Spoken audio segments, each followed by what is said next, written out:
అమరావతి రాజధాని పరిరక్షణ సమితి ఆధ్వర్యంలో జరుగుతోన్న మహోద్యమం 1500 రోజులు పూర్తి చేసుకుంది. ఈ నేపథ్యంలో రైతులు అమరావతి పరిరక్షణ శంఖారావం పేరుతో సభ ఏర్పాటు చేశారు. దీనికి మాజీ శాసన మండలి చైర్మన్ ఎంఏ షరీఫ్ హాజరయ్యారు. 3 రాజధానుల బిల్లును శాసన మండలిలో పాస్ కాకుండా అడ్డుకున్న షరీఫ్ ను సన్మానించారు. అమరావతి ఉద్యమం న్యాయమైందంటున్న మాజీ శాసన మండలి చైర్మన్ షరీఫ్ తో మా correspondent Edukondalu face to face. ఇక్కడ అమరావతి రైతులు చేస్తున్నటువంటి ఉద్యమం ఈ రోజు 1500 రోజు సంఘీభావం ప్రకటించడానికి వచ్చినటువంటి టీడీపీ నేత మాజీ మండలి చైర్మన్ అయినటువంటి ఎంఏ షరీఫ్ గారు ఉన్నారు. వారి మాటలను అడిగి తెలుసుకుందాం. సార్ చెప్పండి సార్. ఏదైతే అమరావతి రాజధాని సంకల్పాన్ని తెలుగుదేశం పార్టీ చంద్రబాబు నాయుడు గారు కోరుకున్నారో దాన్ని సాధించడానికి అన్ని రకాలుగా అవసరమైన కార్యాచరణ రూపొందించుకున్నారు. సభ బిల్డింగ్ కట్టడం జరిగింది, సెక్రటేరియట్ కట్టడం జరిగింది, హైకోర్టు కట్టడం జరిగింది. అదే రకంగా శాసనసభ్యులకి అధికారులకి మరి క్వార్టర్స్ కూడా కట్టడం జరిగింది, రోడ్లు ఫార్మేషన్ చేయడం జరిగింది.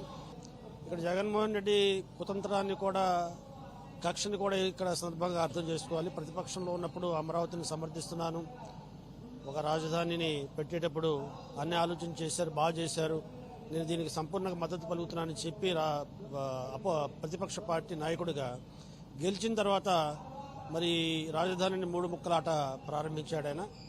ఏదైతే నోటీస్ ఇచ్చిందో ఆ నోటీస్ని పరిగణలో తీసుకోవడం జరిగింది. నాకున్న అధికారాన్ని బట్టి తీసుకోవడం కాకుండా దాన్ని సెలెక్ట్ కమిటీకి పంపించడం జరిగింది. దాని మీద వాళ్ళు చాలా కోపోద్రికులు అయ్యారు, అనరాని మాటలు అన్నారు, చెప్పరాని మాటలు చెప్పారు. సరే, ఏదైనప్పటికీ ఒక శాసన మండలికి అధిపతిగా చైర్మన్గా అక్కడున్న మా బలాన్ని బట్టి మెజారిటీ ఉద్దేశాన్ని నేను శిరసాహించాను. అంటే ఇప్పుడు మీరు చూస్తున్నారు 1500 రోజు జరుగుతున్నటువంటి సమర సంఘం, అంటే దీన్ని ఏ విధంగా చూడాలంటే అంటే ఈ స్థాయిలో ఎగసిపడుద్దని మీరు ఎప్పుడన్నా అనుకున్నారా? అంటే ఇది చాలా అద్భుతమైన ఉద్యమం. ఇది ఈ రోజుల్లో పనులు మానేసుకుని మరి పిల్లల భవిష్యత్తును వదిలేసి రాజధానిని భూములు ఇచ్చాం. ఈ రాజధాని భూములకేమో మాకు ప్రభుత్వానికి ఉడంబడిక జరిగింది, ఒక అగ్రిమెంట్ జరిగింది.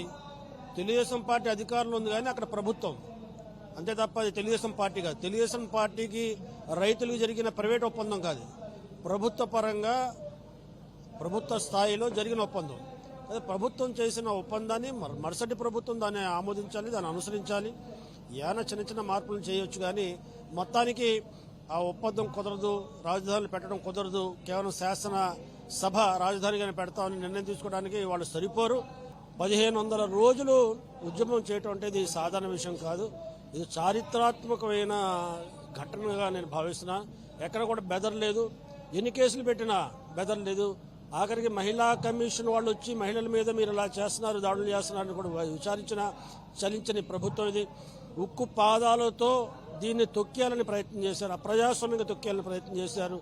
రాజధాని లేని రాష్ట్రంగా చేశాడు అనే బాధ అందరిలో ఉంది.